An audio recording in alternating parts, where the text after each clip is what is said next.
Jones, je devrais dire me and Marie-Dominique Perrin.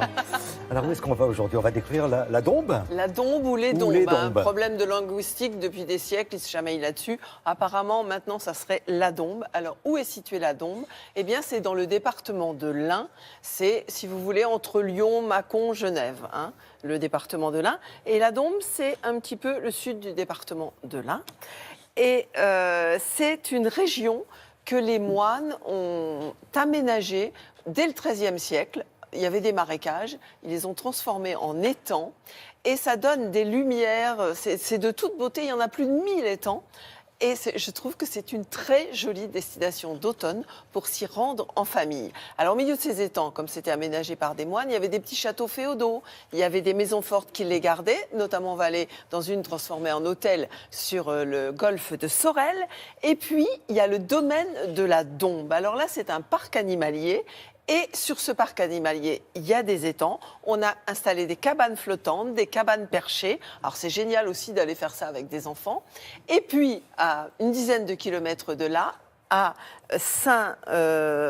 c'était marqué sur la carte, à Villars-les-Dombes par contre, pardon, excusez-moi, eh bien il y a le parc aux oiseaux. Et là, c'est formidable de découvrir ces oiseaux, des espèces endémiques, mais aussi des espèces exotiques qui assurent le spectacle. Vous allez voir. Seul au monde dans les Dombes. Entre Bresse et Lyonnais, c'est une étape inscrite dans la mémoire des oiseaux migrateurs. Un univers limpide et mystérieux, peuplé de 1000 étangs.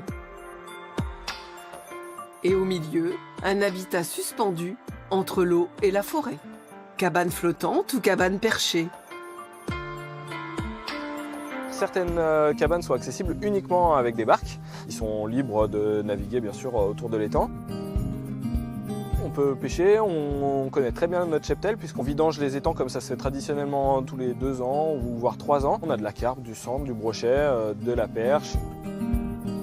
De l'autre côté du miroir, la vie palpite. Dans les sous-bois, rien que des animaux protégés dans leur milieu naturel, avec lesquels les hôtes du domaine fraternisent. Au printemps, on a toutes les petites naissances, des sangliers, des daims, des faons. Donc c'est le petit côté sympa de la zone animalière. Un séjour idéal en famille et au plus près de la nature.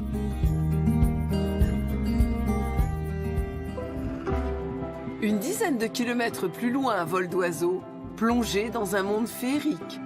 Bienvenue au parc aux oiseaux. Au début, certes, plus spécialisé dans la faune locale, alors qu'aujourd'hui, on a vraiment les oiseaux du monde entier. Alors ça représente à peu près 300 espèces réparties en 3000 oiseaux sur un parc de 35 hectares. Alors les oiseaux les plus rares du parc sont les coqs de roche, qui sont arrivés en 2014 du zoo de Dallas, et cette année, les oiseaux de paradis, qui sont arrivés au mois de mai. Le temps qu'ils mettent à les peindre au fluo, je rigole. Cliché garanti, non retouché. Au parc, on a essentiellement favorisé la présentation où les gens sont en complète immersion avec les oiseaux. C'est-à-dire qu'ils pénètrent carrément dans leur territoire, que ce soit au niveau des enclos ou au niveau des volières. La volière des loris a un succès fou. Très friands de nectar qu'ils picorent goulûment, ils ne sont pas farouches du tout. Et même un peu cabots. Nous, on veut bien l'adresse de leur maison de couture. Au parc des oiseaux, nous avons un spectacle d'oiseaux en vol libre. Nous présentons à peu près 200 oiseaux où on va expliquer aux gens, toujours dans le rôle pédagogique, comment l'oiseau va voler, comment éventuellement il est dressé pour un spectacle également. Au niveau d'interaction entre les visiteurs et l'oiseau, il n'y a vraiment aucun souci. Les oiseaux s'habituent vraiment très bien aux visiteurs. Nature toujours, les golfes de la Dombe. Dernier né, celui des terres de Sorel. Il s'est installé autour d'une des 4 maisons fortes qui défendaient au XVe siècle le château de Richemont. C'était autant des alliances fluctuantes entre duchés de Bourgogne, de Savoie et bien d'autres. Successivement monastère, puis ferme, la demeure abrite aujourd'hui un sympathique petit hôtel de 7 chambres pour les amateurs de sport et de vie au grand air.